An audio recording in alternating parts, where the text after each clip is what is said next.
Kustialoho. Terima kasih, selamat siang untuk kita semua.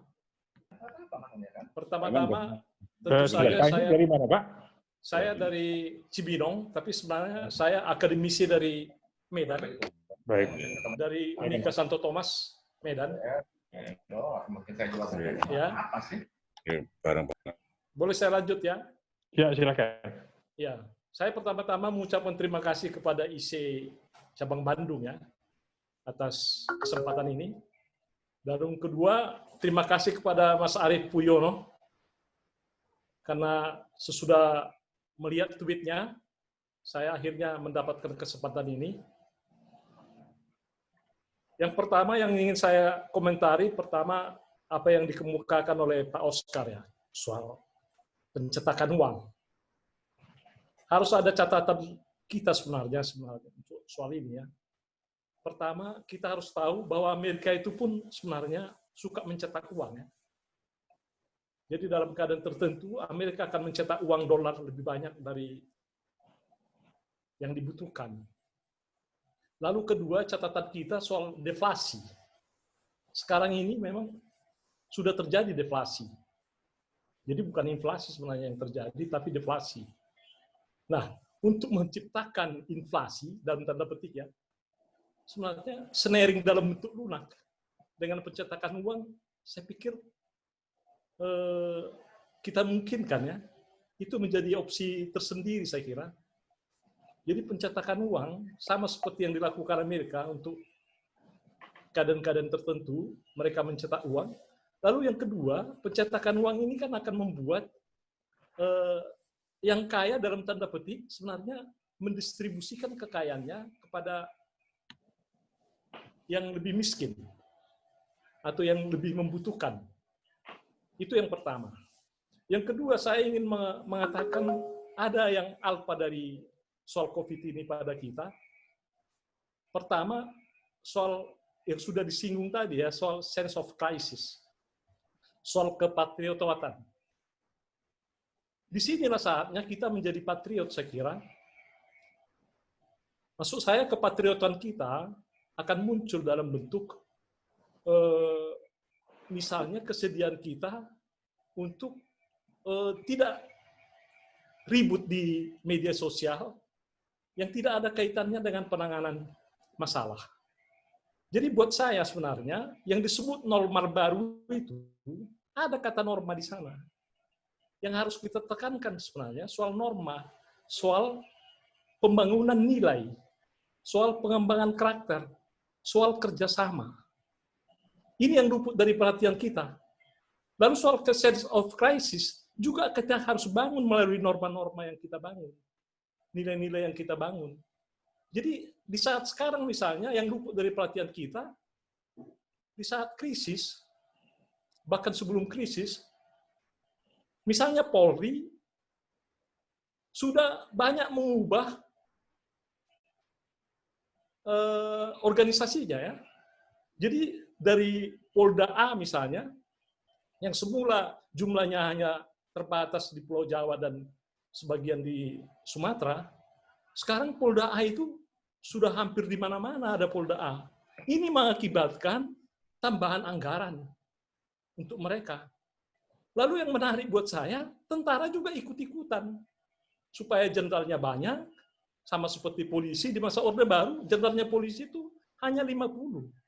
Sekarang sudah lebih dari 250. Jadi ada peningkatan 400%. Lalu Angkatan Darat, Angkatan Bersenjata pada umumnya, TNI maksud saya, itu juga ikut-ikutan. Di masa Murdani, sudah ada pendataran hierarki dengan menciutkan jumlah kodam. Dengan bisa dipercepat, Pak? Iya. Saya mau menggunakan supaya kita ini, jangan luput dari perhatian kita soal-soal yang kecil ini, tapi sebenarnya menghabiskan anggaran juga.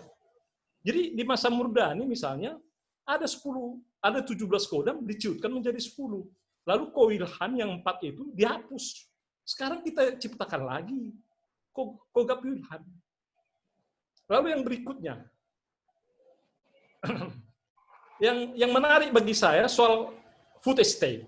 Karena saya orang pertanian, ini menarik buat saya. Yang terlibat dalam food estate itu adalah Kementerian Pertahanan, lalu Kementerian BUMN, lalu ada Kementerian PU. Tapi di mana Kementerian Pertanian? Seharusnya kan leading sektornya Kementerian Pertanian.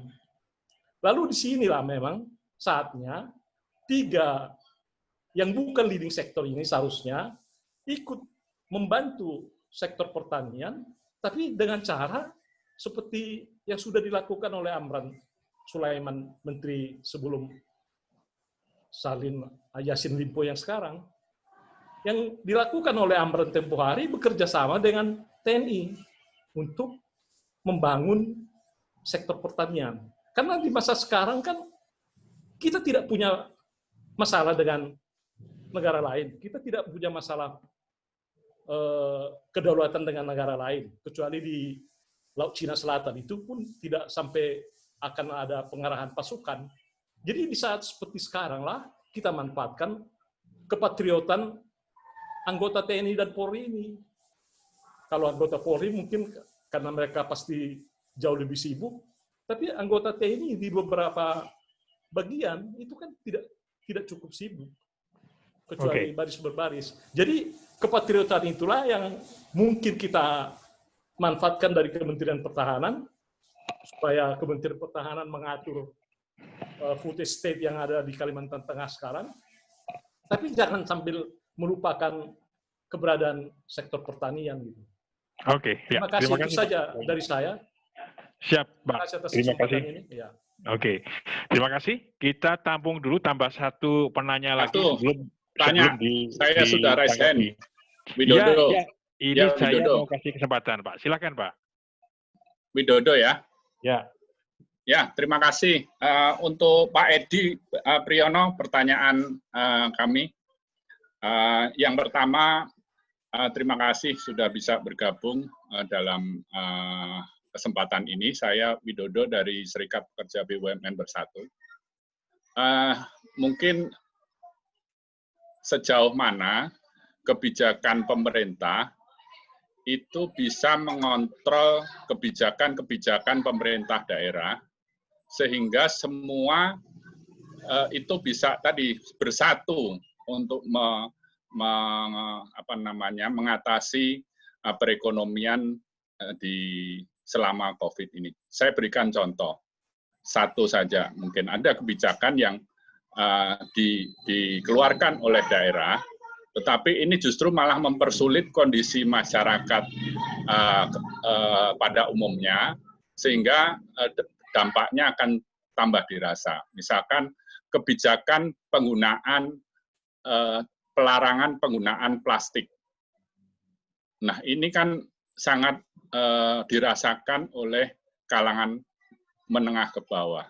Karena menengah ke bawah ini belum bisa atau belum mampu untuk menggantikan plastik ini dengan bahan-bahan yang memang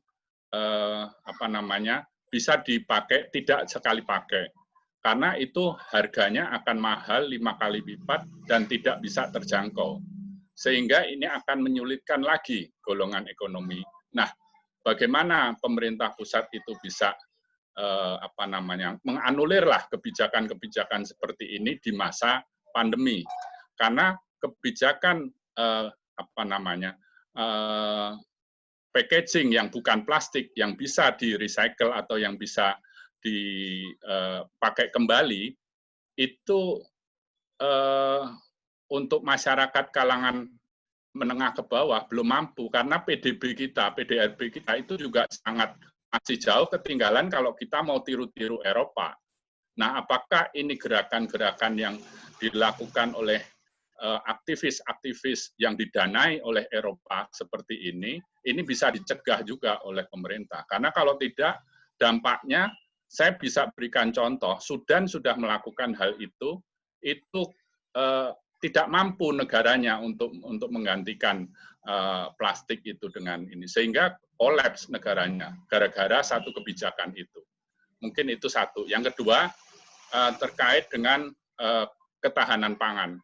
Jadi mungkin kami sarankan juga pemerintah itu fokus untuk kali ini terhadap kebijakan ketahanan pangan yang memang itu sangat perlu menjadi perhatian pemerintah. Saya pikir itu saja. Terima kasih. Ya, terima kasih Pak Widodo. Ada dua penanya, Pak Hendrikus dan Pak Widodo. Tadi ada isu pencetakan uang, ada juga soal food estate, ada soal restrukturisasi birokrasi dari Pak Hendrikus. Sedangkan Pak Widodo tadi bicara soal yang pertama kebijakan terkait plastik, dan yang kedua sama dengan pertanyaan Pak Hendrikus ya soal ketahanan pangan. Kami persilahkan untuk kesempatan pertama menanggapi kepada Pak Edi Priyono. Oke. Baik, Pak, silakan Pak. Terima kasih Pak Aldrin tadi untuk sambutannya. Saya akan coba jawab beberapa pertanyaan ya. Yang pertama masalah cetak uang ya. Ini yang kompeten untuk menjawab pertama adalah BI. Jadi nanti untuk pastinya silahkan tanya ke BI. Tapi saya mau bilang begini. Yang pertama kalau dibandingkan dengan Amerika Serikat beda ya, beda banget ya. Kenapa? Karena dolar Amerika itu kan mata uang global, bukan hanya mata uang Amerika. Jadi boleh dibilang berapapun Amerika Serikat itu cetak dolar gitu ya, tentu saja ya tetap ada batasnya. Itu tidak terlalu besar pengaruhnya terhadap inflasi di Amerika. Ini kita bicara situasi normal ya. Karena apa? Karena permintaan terhadap dolar di luar itu banyak sekali orang kalau mengimpor pakai dolar. Jadi dia mata uang internasional ya. Jadi kalau kita bandingkan dengan Amerika itu enggak, istilahnya orang ekonomi itu enggak apple to apple ya, beda ya. Jadi kalau mau dibandingin jangan dengan Amerika. Nah, tapi saya menerima ide bahwa kita pada skala tertentu itu perlu cetak uang. Tadi disampaikan oleh Pak Oscar juga ya. Nah, yang oleh BI tidak akan dilakukan itu adalah helikopter money. Helikopter money itu dalam arti cetak uang terus dibagi-bagi. Ini akan menimbulkan persoalan tersendiri. Bukan masalah inflasi, bukan masalah inflasinya gitu ya. Tetapi persoalan siapa yang mau dikasih, kemudian bagaimana, berapa, dan sebagainya. Oleh karena itu, cetak uang itu mungkin saja dilakukan oleh BI. Sekali lagi kalau pastinya tanya sama BI, saya tahu tapi saya nggak berkewenang untuk menjawab, nanti salah lagi. Jadi bisa saja dilakukan, tapi mekanismenya bukan kemudian dibagi-bagi, tetapi melalui kebijakan fiskal. Nah, kalau kita bayangkan surat berharga negara SBN, government bonds, itu kan dijual. Kemudian sebenarnya kita udah bisa baca itu. Kan kemudian ada satu klausul di dalam Perpu nomor 1 yang kemudian menjadi Undang-Undang nomor 2 tahun 2020, bahwa Bank Indonesia bisa membeli surat berharga negara di pasar perdana. Nah, itu sebenarnya adalah indikasi bahwa BI memang belinya dari mana kalau bukan dari cetak uang. Gitu. Sebenarnya kita sudah mendapatkan isyarat dari itu. Jadi itu dilakukan sekali lagi, tapi bukan dalam konteks helikopter money. Tetapi uang itu kemudian masuk kepada pemerintah karena itu adalah pembelian terhadap surat berharga. Kemudian transmisinya adalah melalui kebijakan fiskal yang tadi baik melalui bantuan sosial maupun untuk stimulus dunia usaha gitu. Nah, itu yang saya ingin sampaikan. Nah, kemudian yang kedua yang ditanyakan oleh Pak Widodo, masalah bagaimana mengontrol Pemda. Sebenarnya sih menurut saya ya tidak sempurna, selalu ada dinamika ya hubungan pusat daerah. Tetapi secara umum itu ya pemerintah pusat bisa mengontrol pemerintah daerah.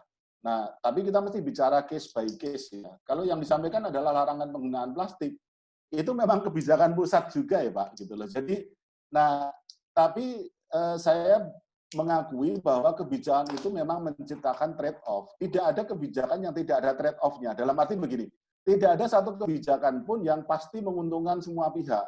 Itu tidak mungkin ada, termasuk katakanlah pembatasan untuk penggunaan kantong plastik gitu kan. Karena tujuannya kan jelas ya untuk lingkungan dan sebagainya. Masalah lingkungan bukan hanya terjadi di Eropa atau negara lain, di kita menghadapi masalah lingkungan yang besar dan kalau dibiarkan itu kita akan terkena dampaknya dan dampaknya juga ke ekonomi juga gitu ya. Nah, jadi ini sebenarnya lebih kepada pilihan kebijakan ya. Jadi intinya itu pemerintah baik pusat maupun daerah ya. Jadi ini dalam hal ini seperti satu suara itu ingin membatasi penggunaan kantong plastik sekali pakai yang tidak bisa didaur ulang atau tidak bisa digunakan lagi gitu ya.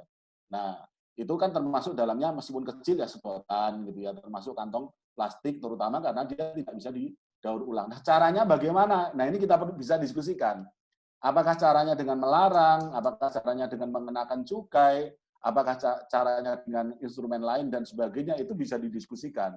Nah, sekarang kebetulan pilihan kebijakan yang diambil pemerintah itu kan yang pertama tadinya kan kemudian dikenakan suatu harga tertentu ya. Tadinya kan boleh gitu ya, tapi kan harus bayar 200 atau 30 atau 300 di supermarket gitu ya. Nah, itu dianggap tidak efektif, tidak menurunkan penggunaan plastik, ada studinya gitu ya. Nah, kemudian akhirnya ya udah dilarang. Sebenarnya yang diharapkan apa? Ini sebenarnya lebih kepada educating consumer sih, sebenarnya sih konsumen sih. Orang kalau mau belanja itu bawa wadah sendiri gitu. Kalau mau beli katakanlah bubur ayam ya bawa tempatnya gitu loh, sehingga tidak perlu ada tempat yang plastik gitu, nggak perlu pakai. Kalau orang mau belanja pakai kantong belanja, sebenarnya itu gitu. Nah, jadi sebenarnya yang diharapkan itu tidak akan membebani produsen, pengusaha kecil, kalau masyarakat kemudian terbiasa tadi ya belanja dengan bawa kantong dan sebagainya. Jadi itu saya kira. Tapi kalau isu yang diangkat adalah bagaimana mengontrol Pemda, sebenarnya secara umum sih pemerintah pusat bisa mengontrol pemerintah daerah. Nah, kalau untuk kantong plastik sekali lagi memang itu memang udah satu suara itu pusat dengan daerah. Nah, yang ketiga yang ingin saya sampaikan, ini tadi ya Pak Oscar tadi kan menyampaikan bahwa harus dilihat ya prioritasnya demand atau supply gitu. Jadi sebenarnya yang menjadi masalah sekarang di dunia usaha itu karena demand, artinya daya beli yang turun gitu ya, ataukah di sisi supply gitu. Karena itu solusinya beda. Kalau persoalan yang dihadapi adalah masalah demand, solusinya kan di istilahnya bansos kan. Nah, kalau di sisi supply, insentif untuk usaha, pajak dan sebagainya itu ya. Itu sangat penting Pak Oscar dan teman-teman Bapak Ibu semua di sini. Nah, sampai sekarang memang pemerintah mencoba untuk dua sisi ya, di sisi demand maupun supply. Nah, tetapi tidak tertutup kemungkinan untuk fokus di salah satu, artinya dialokasikan lebih besar untuk demand, kalau memang persoalannya ada di demand. Beberapa waktu yang lalu, kami di kantor staf presiden itu menerima perwakilan dari APindo, Asosiasi Pengusaha Indonesia. Mereka bilang bahwa insentif pajak segala macam itu nggak terlalu pengaruh gitu kan. Yang sekarang berpengaruh besar terhadap dunia usaha itu adalah demand gitu. Sehingga bagaimana caranya pemerintah mendorong daya beli. Nah, ini tidak mudah juga karena apa? Karena ada physical distancing. Jadi satu hal yang membedakan antara situasi yang kita hadapi sekarang dengan situasi-situasi sebelumnya, kita tidak pernah menghadapi situasi seperti itu, adalah physical distancing. Kalau masalah terganggunya supply chain, masalah nilai tukar, pasar internasional turun, dan sebagainya, kita sudah pernah menghadapi itu semua. Bahkan krisis nilai tukar sudah pernah. Yang kita belum pernah adalah physical distancing. Itu membuat sangat berbeda.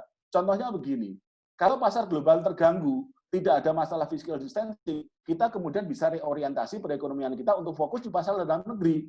Tetapi karena ada physical distancing, dalam negeri juga nggak bisa gitu loh, untuk kemudian menjadi jalan keluar seefektif ketika tidak distancing gitu. Sekali lagi saya tidak ingin terjadi salah paham, nanti dibilang saya tidak setuju dengan physical distancing. Bukan itu poin saya. Poin saya adalah physical distancing memang sangat mempengaruhi demand. Gitu, sangat mempengaruhi demand. Nah, saya ingin sampaikan begini, kalau Pak Oscar punya studi atau teman-teman IC atau siapapun yang ada di sini punya studi tentang pemulihan ekonomi nasional, kasus-kasus misalkan penyalurannya tidak efektif atau ada cara lain yang dianggap lebih efektif, kami dari kantor staf presiden dengan senang hati kita mendengarkan masukan itu ya. Kalau perlu, kalau memang diperlukan, silakan mungkin datang ke kantor staf presiden untuk presentasi di sana.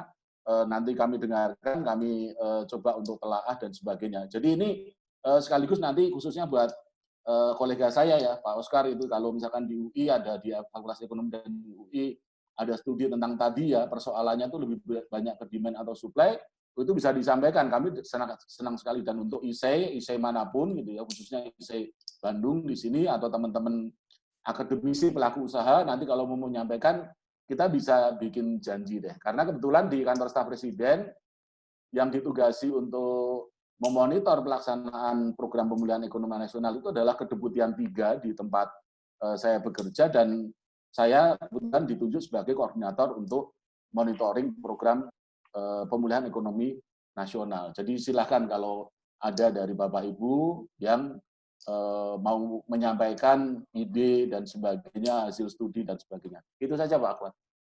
Baik, terima kasih Pak Edi. Cukup menarik tadi informasinya.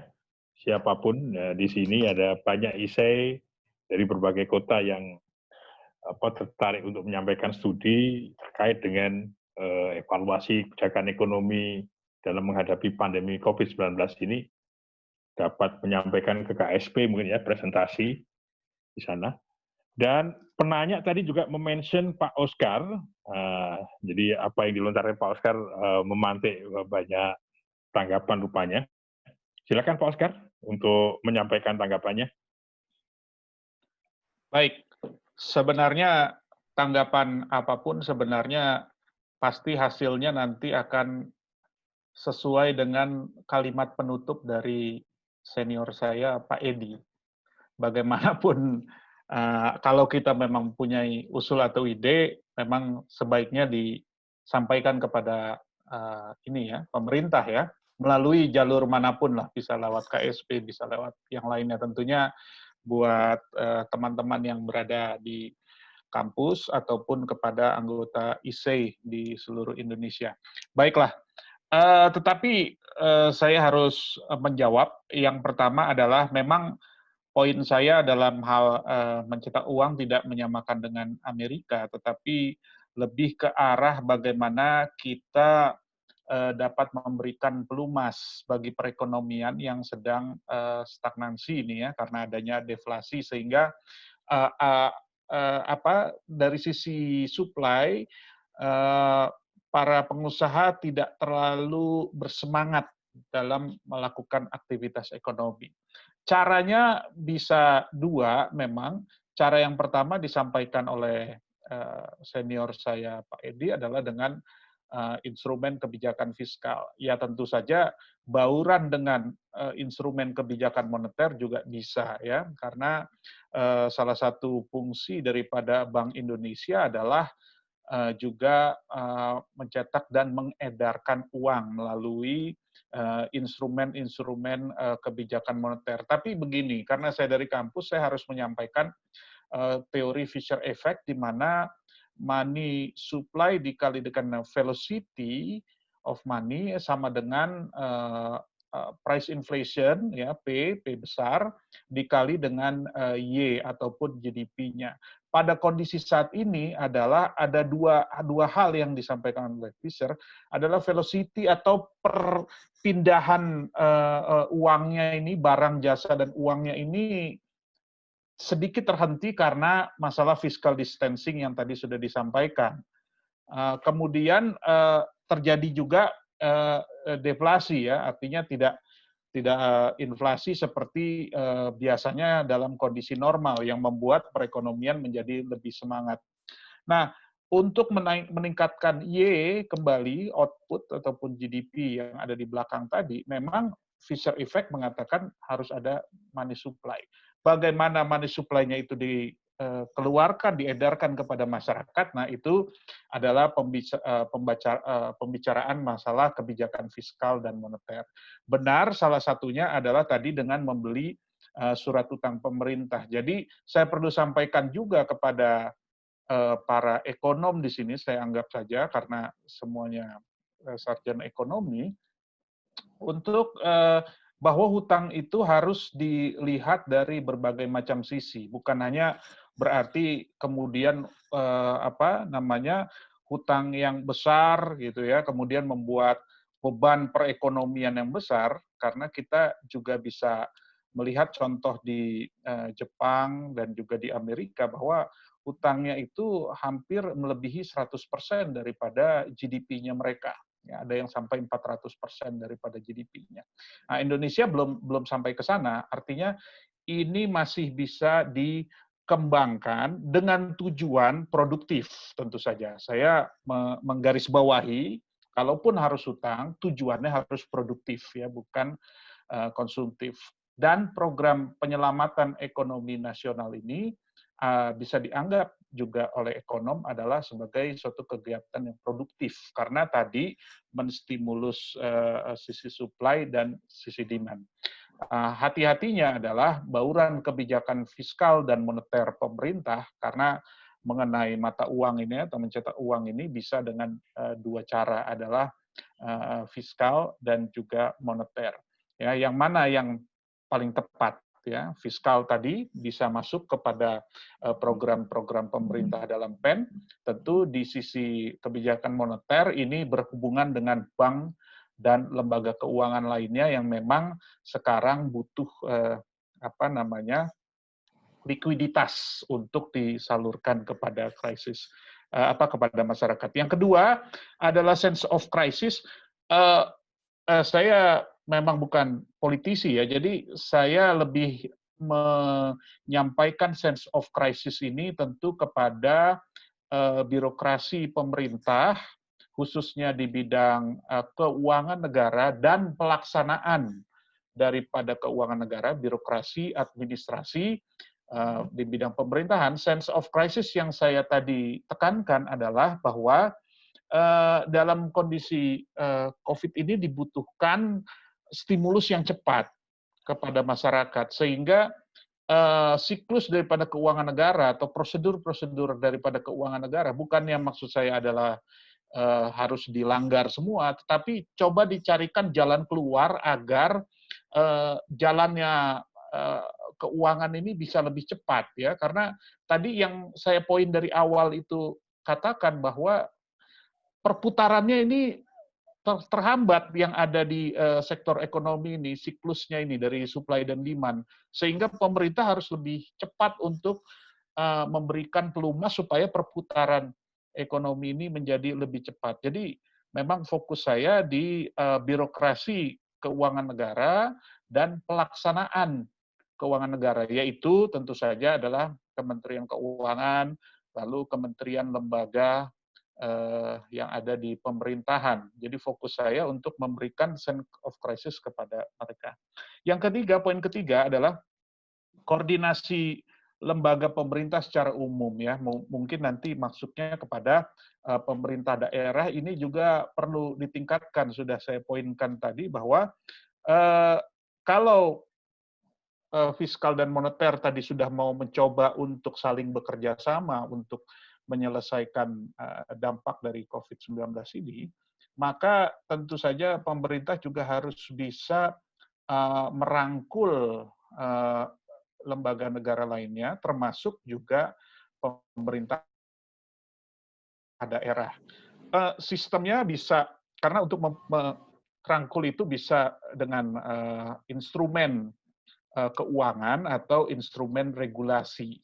Di instrumen keuangan, saya pikir Kementerian Dalam Negeri bisa saja memfokuskan misalnya anggaran-anggaran dari pemerintah pusat kepada pemerintah daerah untuk program-program tertentu yang mendukung program pemulihan ekonomi nasional, ya. Paling tidak bisa lewat ini. Jadi pemberiannya kalau dulu memang banyak yang bebaskan, seperti misalnya porsi DAU yang lebih besar, mungkin sekarang porsinya ini bisa lebih fleksibel, ya, bisa lebih fleksibel. Pemberian dana ke pemerintah daerah itu lebih fokus kepada dana-dana yang mendukung kepada pemulihan ekonomi nasional. Saya pikir itu 3 tanggapan saya. Oke. Terima kasih Pak Oscar. Ya, ada 3 hal yang disampaikan Pak Oscar tadi, dan birokrasi pemerintah khususnya yang terkait dengan pelayanan di bidang keuangan ini juga harus lebih efektif gitu ya dalam mengawal kebijakan-kebijakan untuk mengatasi pandemi COVID-19. Saya ingin meminta tanggapan berikutnya dari Pak Heri Nugraha. Silakan Pak. Halo Pak Heri, masih bergabung Pak Heri? Masih Pak, masih. Ya, silakan Pak. Ya, terima kasih Pak Akwat. Jadi kalau menurut saya ya apapun kebijakannya ya kita support ya semua ya. Jadi terutama kaitannya tadi dengan pemulihan ekonomi nasional. Kembali kalau saya katakan tadi sebagai motor penggeraknya, ya karena ini sudah tersebar ke daerah, barangkali ujung-ujung tombak untuk vehicle awal bergeraknya roda ekonomi nasional ini kita awali dari daerah. Siapa itu di daerah? Di daerah itu ya mau tidak mau adalah para pelaku usaha, mikro, kecil, menengah, dan koperasi. Inilah yang kemudian kita harapkan nanti menjadi rotor ataupun motor awal penggerak roda perekonomian yang mempercepat akselerasi perekonomian nasional. Karena kalau kita hanya berpusat kepada kebijakan moneter dan fiskal semata, teknokrat ekonomi barangkali itu sudah sangat familiar sekali. Tapi kawan-kawan di daerah ini kelihatannya sudah mulai siap ya, ataupun gatel gitu ya, ingin segera bergerak, terutama tadi kaitannya dengan Pak Edi katakan dan Pak Oscar katakan mengenai ekonomi digital dan kolaboratif ekonomi mau tidak mau ke depan ini akan menjadi andalan sekali. Kolaboratif ekonomi ataupun lazim juga kita katakan sharing ekonomi untuk Indonesia bukan barang baru. Kita sudah lakukan sejak lama dari zaman Bung Hatta ya dengan ekonomi koperasi. Dan 12 Juli sekarang ini ya kita hari ulang tahun koperasi nasional, barangkali kita bisa melalui IC ini juga kemungkinan kita bisa webinarkan Kang Akwat ya, Kang Aldrin. Itu sementara mungkin dari saya Kang Akwat. Saya kembali mendengarkan. Terima kasih Kang Heri Nugraha mengingatkan kembali bahwa di saat orang banyak menarasikan pentingnya sense of crisis bersama, koperasi juga penting untuk dibicarakan gitu ya, Kang Heri. Dan kesempatan berikutnya kami berikan kepada Pak Satya Wijayantara sebelum nanti kita ke Pak Arief Poyono. Silakan Pak Satya. Terima kasih Mas Akwat. Jadi seperti tadi saya tegaskan bahwa krisis tahun 2020 ini adalah implikasi dari terganggunya sistem interaksi sosial masyarakat kita yang kemudian kita mengenal ada pembatasan jarak gitu ya, jadi kita kan jadi sekarang kan mau kemana-mana semua terbatas. Nah, itu pasti berdampak kepada seluruh sektor layanan kepada masyarakat. Jadi ini implikasinya semua masyarakat pasti menerima akibatnya. Begitu juga dengan sistem perbankan di mana saya bekerja. Misalkan kita nggak bisa lagi mungkin dengan mudah misalkan interaksi antara seorang nasabah dengan petugas bank, ya kan? Sehingga inilah yang harus kemudian petugas bank itu yang saya tekankan tadi harus memiliki sense of crisis, itu harus memiliki pola berpikir yang out of the box. Harus ada kebijakan-kebijakan khusus. Harus ada terobosan-terobosan. Sehingga kita ini sebagai salah satu pilar pendukung bergeraknya roda ekonomi itu memiliki partisipasi aktif. Ya. Seperti contoh tadi, kalau saya kasih contoh misalkan teman-teman di BRI, dia akan kemudian mempermudah alokasi untuk ekspansi KUR. Karena kan kalau perbankan hanya mengandalkan restrukturisasi lucu juga. Karena pendapatan net interest margin-nya menurun, karena bunga-bunganya ditangguhkan untuk diterima di belakang, karena adanya proses restrukturisasi, maka perlu ekspansi. Nah, begitu ekspansi, kalau regulasi-regulasinya masih pakai regulasi-regulasi umum, bukan regulasi-regulasi menghadapi krisis, tentu akan menyulitkan pelaku-pelaku usaha. Sehingga akhirnya ada terobosan, mereka bekerja sama dengan asuransi Askrindo. Dan alhamdulillah, capaian yang kalau menurut laporan teman-teman di BRI, itu sampai dengan bulan Juni tahun 2020 itu sudah 2 juta nasabah yang memperoleh KUR. Artinya berarti ada peluang pertumbuhan ekonomi pelaku usaha 2 juta orang yang bersifat turunannya di situ ada keluarganya dan sebagainya. Sehingga kita harapkan, saya tentunya kalau ini mungkin bisa menjadi bahan masukan kepada Menteri Koordinator Pak Erlangga, kalau kita meminjam cara Soeharto mengatasi krisis. Dulu pada zaman Soeharto itu kalau tidak bankir-bankir dari BUMN maupun swasta. Nah, Presiden mungkin mengumpulkan dan meminta kontribusinya kepada bankir-bankir BUMN. Tapi saatnya juga mungkin rasa-rasanya swasta ikut dilibatkan untuk bisa kemudian bagaimana punya peran partisipasi untuk menggerakkan ekonomi nasional kita kembali. Karena begitu bergerak ekonomi ini, ya kan, dengan kondisi yang new normal, terobosan-terobosan kebijakan-kebijakan bisnis selama new normal juga diperbaiki, SOP perbankan yang selama ini konvensional tuh harus face to face mungkin harus ada, apalagi dengan sistem yang sekarang juga eranya era digital, mulai dikembangkan sistem digitalisasi, terutama untuk layanan-layanan pemberian kredit, kerjasama dengan lembaga-lembaga penjamin. Saya rasa kontribusi kita untuk menggerakkan roda ekonomi sebagai pelaku pendukung pelaku bisnis bisa maksimal bisa dilaksanakan. Begitu, terima kasih Mas Akwat.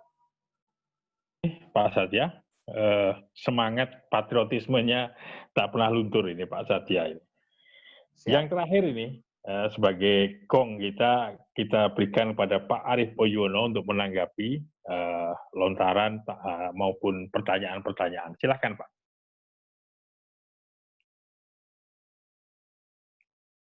Halo Pak Arief.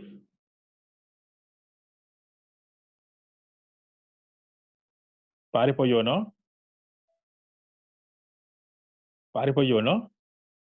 Pak. Ya, silakan Pak. Nah, begini Pak. Yang pertama, ya, memang persoalannya ini sekarang ya, menurut saya dengan adanya COVID-19 di dunia ini, ya, pasti akan melahirkan sebuah teori, yaitu the new model of theory. Saya yakin itu, ya kan?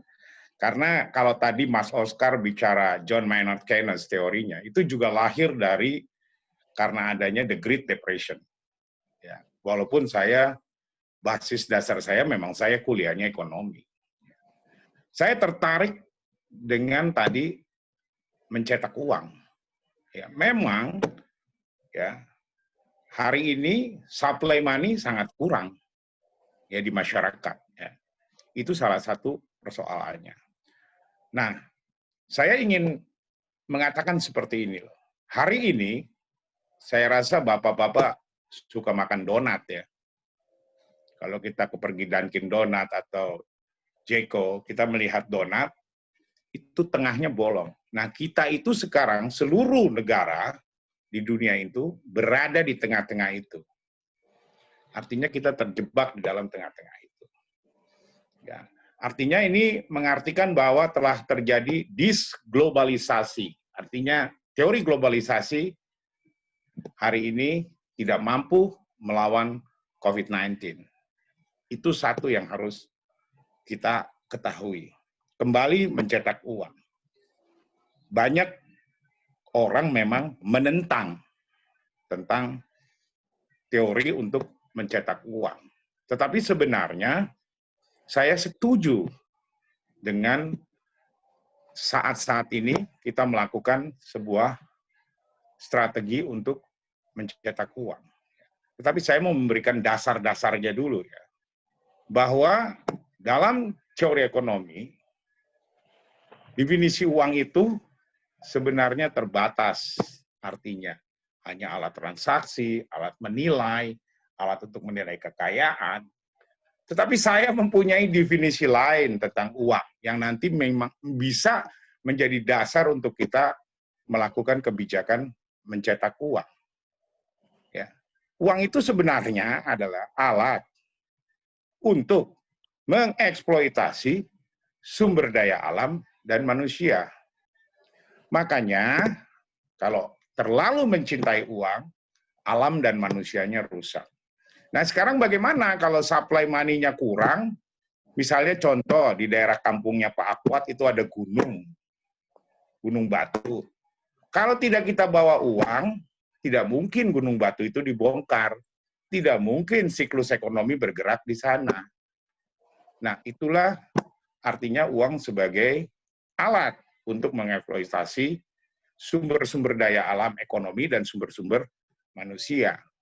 Sepanjang pencetakan uang itu dijaga inflasinya, apalagi sekarang sudah mengarah deflasi, artinya kita tidak terlalu worry kalau kita mencetak uang.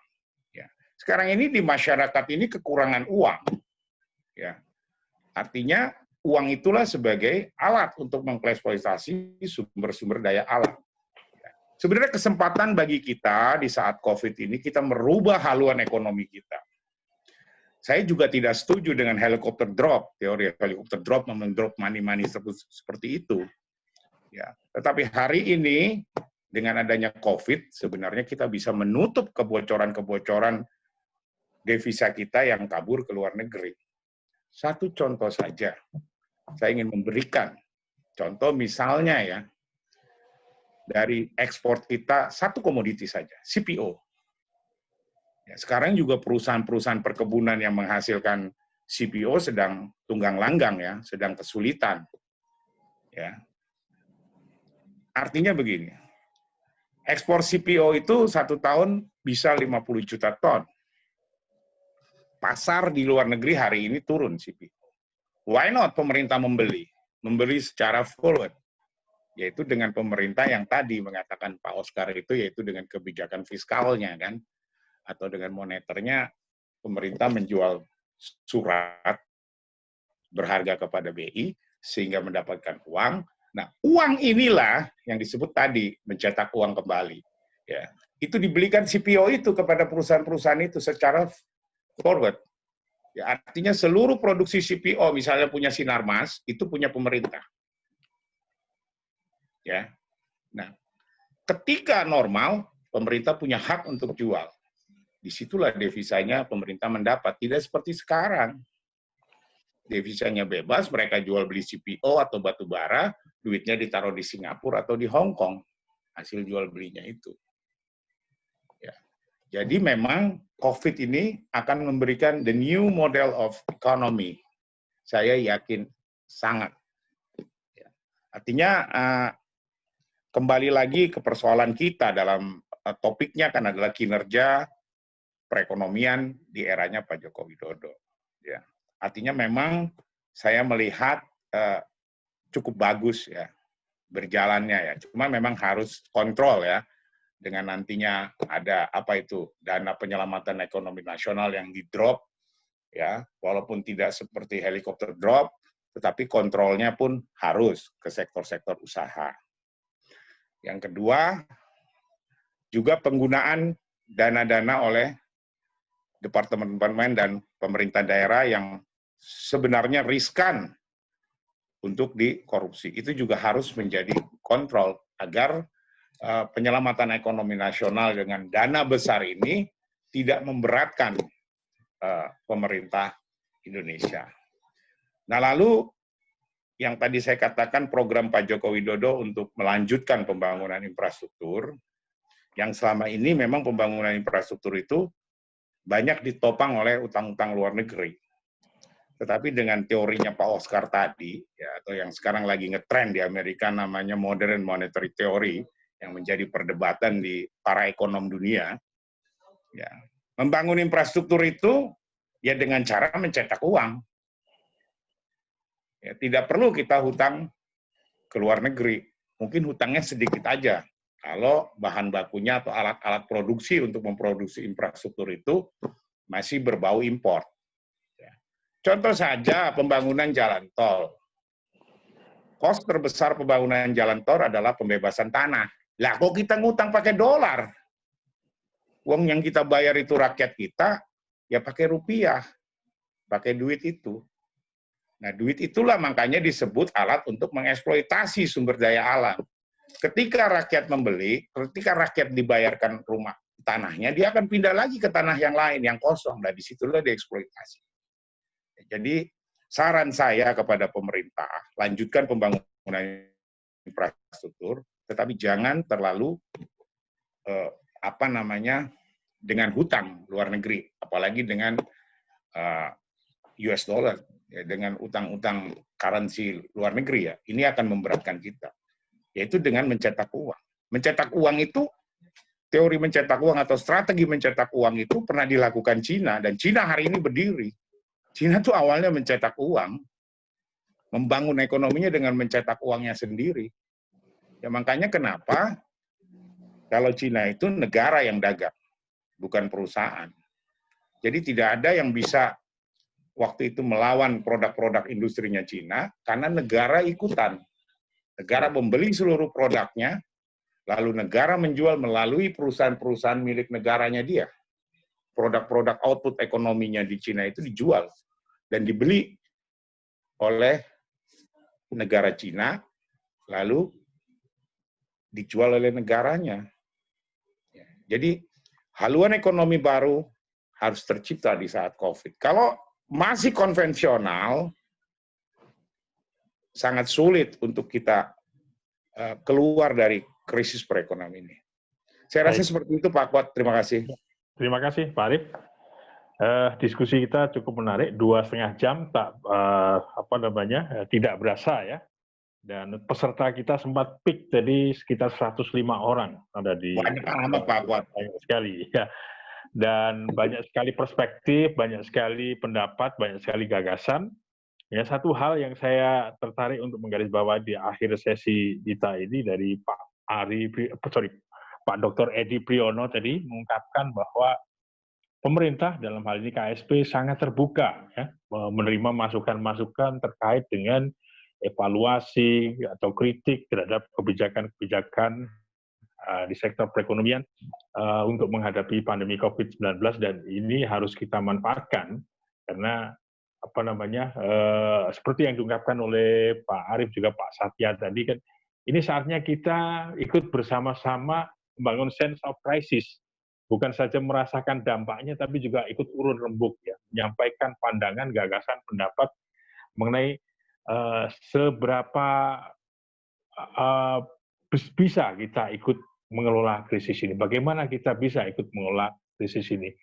Karena itu diskusi ini adalah salah satu cara kita mencari rumusan, mencari gagasan, untuk kemudian seperti yang diungkapkan oleh Pak Agrin tadi, kita sampaikan dalam bentuk laporan atau paper mengenai kegiatan ini kepada ISE Pusat, sehingga dapat diformulasikan atau disampaikan kepada para pengambil kebijakan di pusat. Terima kasih untuk para pembicara, untuk Pak Dr. Edi Priyono, untuk Pak Oscar Fikriano, untuk Pak Arief Poyono, Pak Heri Nugraha, juga Pak Satya Wijantara. Juga terima kasih untuk semua hadirin dari Sabang sampai Merauke. Saya cek ada dari Aceh, juga dari Indonesia Timur, Samarinda, dan sebagainya tadi. Spesial untuk Bu Alwiyah, Ketua ISE Madura, juga untuk Pak Eko Purwanto, Ketua ISE Surabaya, kami juga mengaturkan terima kasih untuk partisipasi. Akhirul kata, Assalamualaikum warahmatullahi wabarakatuh, selamat siang, dan sampai jumpa di lain waktu dan kesempatan.